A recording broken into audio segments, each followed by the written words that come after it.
ladies and gentlemen, welcome to the 4th Annual Energy Day here at NHH. Or as the Norwegian moderator opening a big oil and gas conference once said, I hereby open this mess. As Andrea said, my name is Jørgen Festervoll, and I am a partner in Adapt Consulting, and I would like to start out by thanking NHH's Energy for asking me to moderate this afternoon's conference. This is actually the 4th time that I've been asked, and I have to say I really think that that is a great honor to be asked. As some of you, as you just heard, I have been working with NHH Energy since the beginning, and for me it has been really exciting to see how a little group of people interested in energy has turned into this really professional organization with screens on both sides and wonderful organization. It's really professional, and I really think that you're going to grow in the years to come. And I think that everyone working in energy, the speakers and myself included, are very excited that the interest for energy has increased here at NHH. And really, no wonder. I mean, both globally and in Norway, the energy sector is booming with huge investments, both in conventional oil, coal, and gas, as well as the clean technologies such as wind, biofuels, and solar. Even nuclear has seen a boom in investments, although this has been somewhat less after the Fukushima incident. In addition, there are natural gas pipelines, there are LNG plants, there are massive amounts of power lines being built. In other words, there are a lot of things happening. I have to admit, it seems like only yesterday when I was a student, just like you here at NHH, and I'm very lucky that after NHH, I ended up in a management consulting company specializing in energy. Because one of the things that I really love about energy is the fact that it involves everything from technology, economics, finance, geopolicy, environment, as well as social and legal aspects. Our speakers here today are living proof of this diversity in background and approaches. And that is why, in my opinion, the energy sector is the most exciting sector you can work in. When Andrea and the rest of the board at NHH Energy told me that this year's conference was called Energizing Your Future, a look into the future of energy, I thought that would be perfect. Because today, the future of energy is actually made. And this gives you, as students coming out in the energy sector, a unique opportunity to make a difference. Every one of the speakers today comes from companies that ask this question: what is the future of energy? Where are we heading? Where are we going? Is it bioenergy? Is it natural gas? Is it nuclear? In 50 years from now, how many in the audience think that clean energy such as bioenergy, hydropower, wind, geothermal, and solar will be more dominant than the conventional gas, oil, and coal? So how many think more than 50% will be that? Okay, and the ones who don't mean the opposite, so I can see, it's kind of hard to see. Oh, from where I'm standing, it looked like a 50-50. Could that be right? But it's not easy to know what to do, and that's when companies like that come to companies like the one I'm a partner in and try to get some advice. Of course, you could look to the International Energy Agency's World Energy Outlook, which is considered one of the Bibles in energy.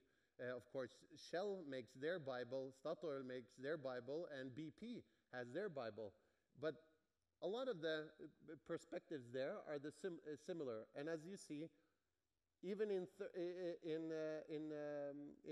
2035, most of the energy delivered to the world will be oil, coal, and gas. So even if you build an insane amount of wind, solar, Oil, coal, and gas will still be important. The question is, how fast will this change really be? And in order to analyze this, both Adapt and our clients, Daniel from Shell will talk about this later, use scenario analysis, where you combine empirical data and past performance to try to make alternative scenarios. Some of these scenarios are really far-fetched, and some of them we think are more likely. And based on these scenarios, and I don't have time to go into the whole theory behind creating scenarios, but based on that, you try to make a strategy. In addition to the scenarios, you do basic analysis, like we do. For example, you probably all heard of and read about the Pestle type models, where you study the more macro part of the business, political, legal, economic, technological trends, and how they influence the industry. So that's one part of this analysis. Another is using tools like Porter's 5 to analyze the industry and how this works. And so I hope that's a little motivating for some of you. At least I know that sometimes theory can be quite boring if you don't understand how or when to use it. And here you have a practical implementation of a typical theoretical strategy model. And also we do more specific analysis of competitors, suppliers, customers, markets, business cases, and so on and so forth. And all this to gain or to try to develop strategies for the future. And strategies, of course, come in different levels, from the corporate strategies, which is what kind of businesses should I buy as a corporation, to the more ordinary business level strategy and also the functional level strategy. Now, big companies represented here today, like Statoil, Shell, they have hundreds, thousands actually, globally working on these type of issues. And they work around the clock to analyze new data and see if anything's changed. But a lot of the clients that we work with, they do environmental scanning to see if something has changed maybe once a year, maximum. And I think that very often becomes what I call a dice strategy. You don't really know where your strategy is going to end up. And so we try to help them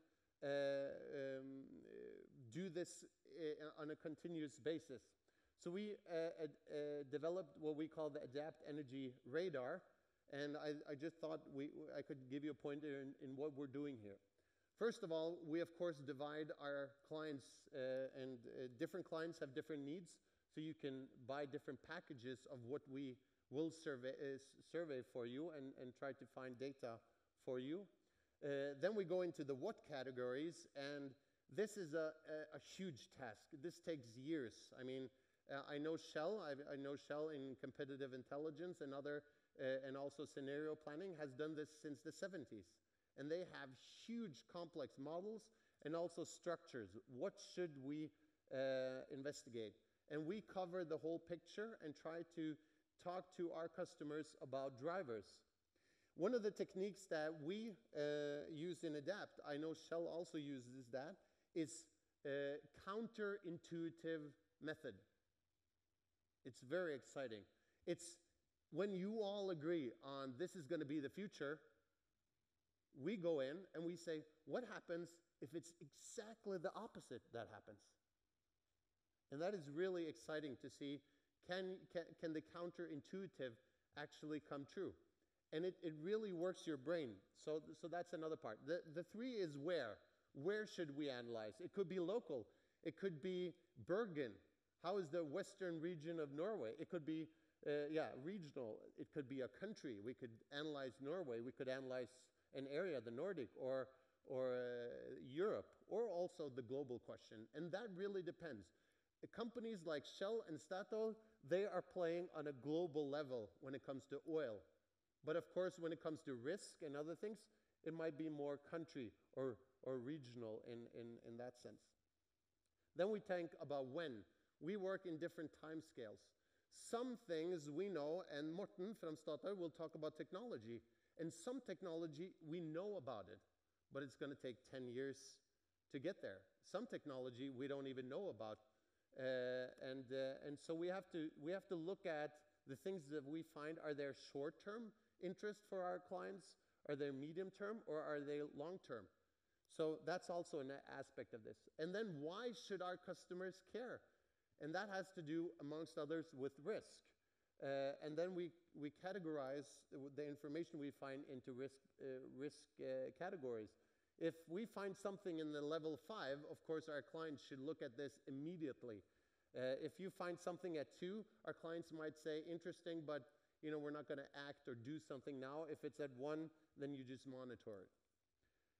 So what we do, and what I think all the large companies have done, is they make general knowledge base. They have analyzed. You can bet, Shell and Statoil and BKK and everybody, they have data on each player, on the market shares, on profitability, on everything.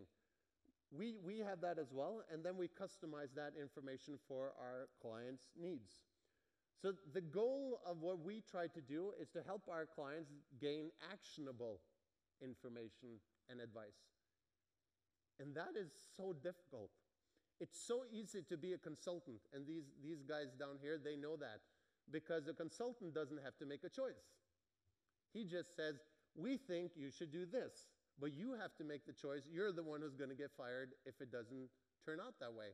So we try to look into our clients' way of thinking, and we understand that the information we give cannot be just general or general advice. It must be something that can lead to action. So through our radar, we gather information, and we try only to gather relevant information. We have actually gone in business with a Swedish company that specializes in gathering information. We combine this data to information, we analyze it, and then we add our knowledge and expertise, because we're experts in energy, and we try to provide actionable data and advice. And I think what you're going to find when you listen to all of these speakers today is the big data problem. Because it's so difficult to identify what information is interesting, what is important, and what is critical. And that's what we also help our clients to do. I've been in meetings with clients, and they think everything I tell them is interesting. Oh, that's interesting, that's interesting. Well, that's not going to lead to action if everything's interesting. So you have to try to distinguish these 3 sectors. And of course, as a consultant, you cannot always be the solution to a client's problem, but if you're not part of the solution, there's good money to be made in prolonging the problem.